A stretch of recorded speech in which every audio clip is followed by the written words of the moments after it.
کہ عمرے سے عمرہ کرنا گناہ معاف کر دیتا ہے، اور حج جو قبول ہو جائے اللہ کو، جو سنت کے مطابق ہو اور گناہ اور معصیت سے بچتے ہوئے انسان کیا ہو، اس کا بدلہ سوائے جنت کی اور کچھ نہیں، یاد رکھیے، سوائے جنت کے اور کچھ نہیں ہے۔ کتنی بڑی بات، کتنی بڑی فضیلت ہے، میں سمجھتا ہوں، ہے نا۔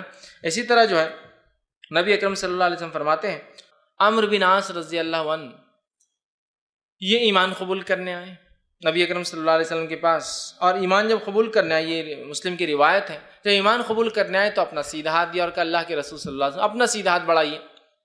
نبی اکرم صلی اللہ علیہ وسلم اپنا سیدھا ہاتھ بڑھایا، کہا میرا اسلام قبول کیجیے۔ جب اللہ کے رسول صلی اللہ علیہ وسلم اپنا سیدھا ہاتھ بڑھایا تو عمرو بن عاص نے اپنا ہاتھ کھینچ لیا۔ اللہ کے رسول صلی اللہ علیہ وسلم نے کہا عمرو واپس ہاتھ کیوں کھینچ لیا؟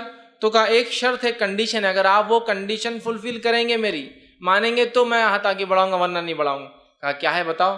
تو کہا میں نے جتنے گناہ زندگی میں پہلے کی، آپ کے خلاف جنگیں لڑی ہے، مسلمانوں کو تکلیف پہنچائی ہے، وہ گناہ معاف ہو تو میں اسلام قبول کروں گا، یہ بات کنڈیشن ہے میری۔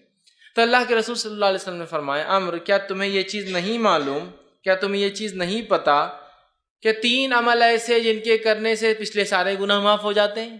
تو کہا اللہ کے رسول کیا ہے؟ تو کہا پہلا اسلام قبول کرنے سے پچھلے سارے گناہ معاف ہو جاتے ہیں۔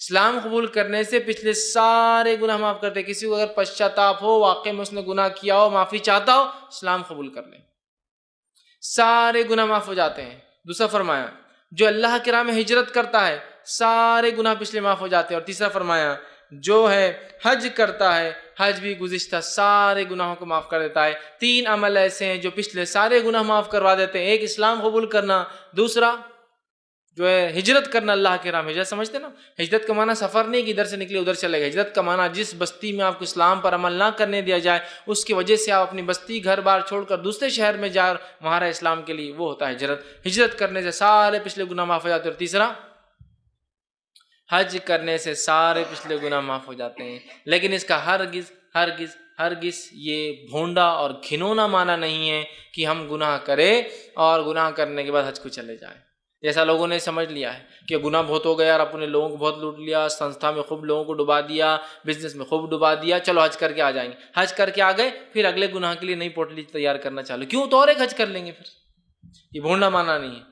اگر کوئی آپ کو ربڑ دے اس لیے کہ اگر غلطی ہو جائے تو مٹا لو، اس کا ہرگز معنی نہیں کہ آپ جو اسکریچز پہلے مارے پین سے خراب کرے اور پھر مٹاتے بیٹھے، ہے نا۔